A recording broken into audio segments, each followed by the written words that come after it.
Good morning, good evening, good afternoon. This is basically our version of medical diagnosis, if you will. This is Reach to Teach One, our medical variety.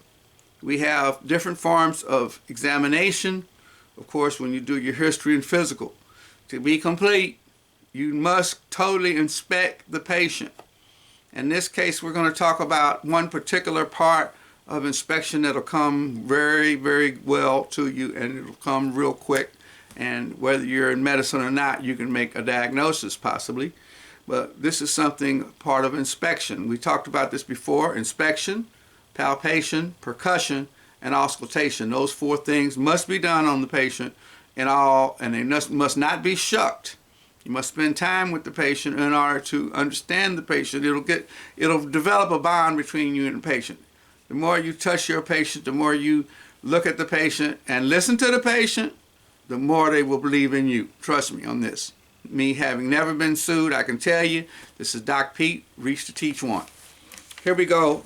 We're on page 1956, thanks to the generous pricing of the Disabled American Veteran store that happened to have some books in a place that they don't usually have the books. But we're going to talk about what we have here from this particular version of dermatology and medicine, and we're going to concentrate on our inspection. White nails may be seen occasionally in normal people and in a variety of diseases, especially in patients with cryoglobulinemia. Now, we're going to discuss some of these words later. Just bear with me, or you can look it up in Google. Raynaud's syndrome and systemic scleroderma. However, intensely, white nails are characteristic of cirrhosis. And this is Terry in his particular reference number 73. Reported white nails in 82 of 100 patients with cirrhosis.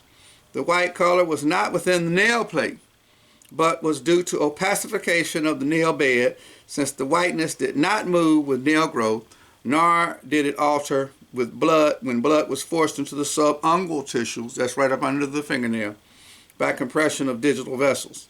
In severe cases of all fingernails may be affected and show a ground glass opacity of almost the entire nail bed. There may be a zone of normal pink at the distal edge of the nail.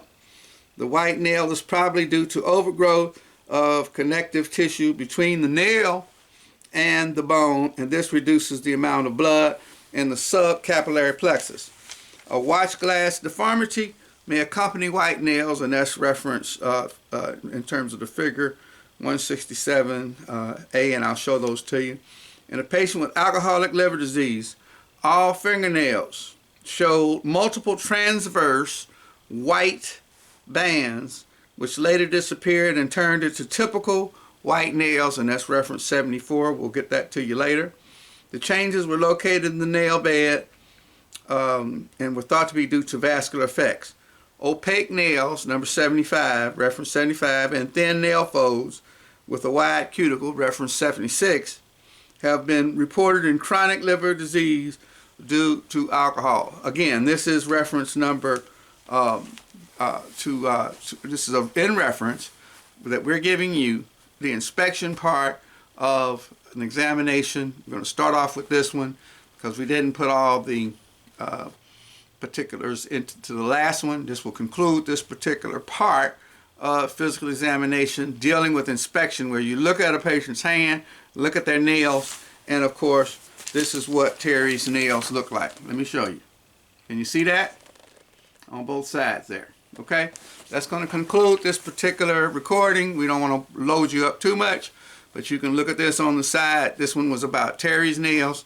We'll get you those references and some of those other very good worded references in later editions of this particular recording. Thank you so much. That'll do it. We love you, and ain't nothing you can do about it.